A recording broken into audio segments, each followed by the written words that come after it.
Welcome, friends. So, I'm going to talk about death. Don't tune out. It's a positive message. There's something I've learned from my studies of Arbres, Sture, Johansson. In terms of that, Arbres says that death knows more about life than life. And that's such a wonderful way of thinking about it. None of us know until we've crossed over what it is actually like on the other side. But we get intimations.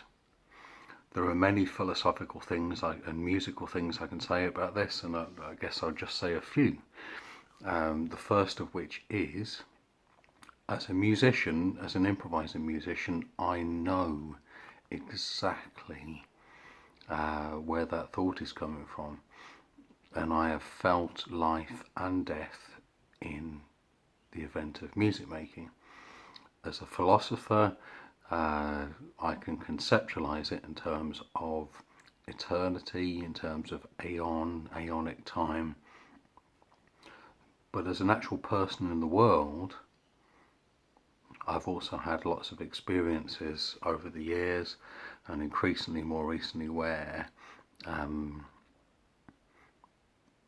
certain entities have come to visit me and affected what I do in various ways.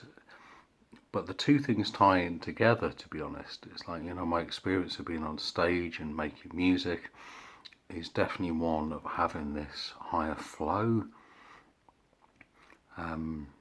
Sometimes even in the most basic of gigs, a gig where you're just playing some tunes that you've played a million times before, and then all of a sudden, snap, there's this change into another realm. Philosophically, I call it an experience of time, a concept of time, aeonic time, chronos time, kairos time. As a musician, I call it being in the zone, man, but as an individual,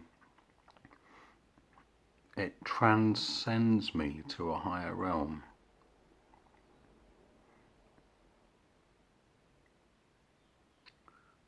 And that transcendence is very important.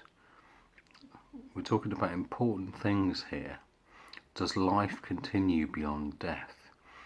And lots of people have lots of ideas about that, and they have ideas in terms of, yeah, of course there is, because I went to church and they told me,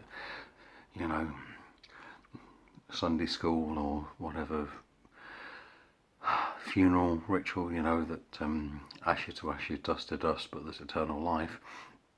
In Buddhism, there's the idea of the circle, the wheel of life.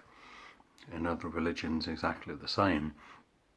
For me personally, through my study of Spinoza in particular, Benedict de Spinoza, there is something of the mind that continues. Not all of it, the body goes, but there is something of the mind that carries on. And Spinoza was no fool. And in his ethics, which it's important to point out that he didn't publish his ethics until after his death, and the reason he didn't was because people had tried to kill him for his views on God. I mean, literally tried to kill him. Somebody tried to stab him in the street and he was excommunicated as well. But his views on God are actually very, very spiritual. It was just the system of the church and the state that didn't want to hear his radical ideas.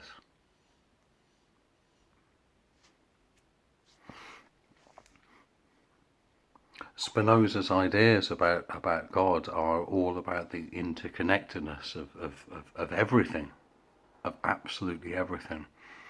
And that is my take as well. So all these, a few centuries later, there's this guy called Dr. Steve Trowmans now who completely goes along with Spinoza's discovery about this nature of God, in inverted commas, like a natural flow of energy. And so my question to you, friends, at this point is, as always, what are your thoughts? What are your thoughts? And what are your comments? How can we continue this dialogue? I look forward to hearing your responses, and good luck to you all.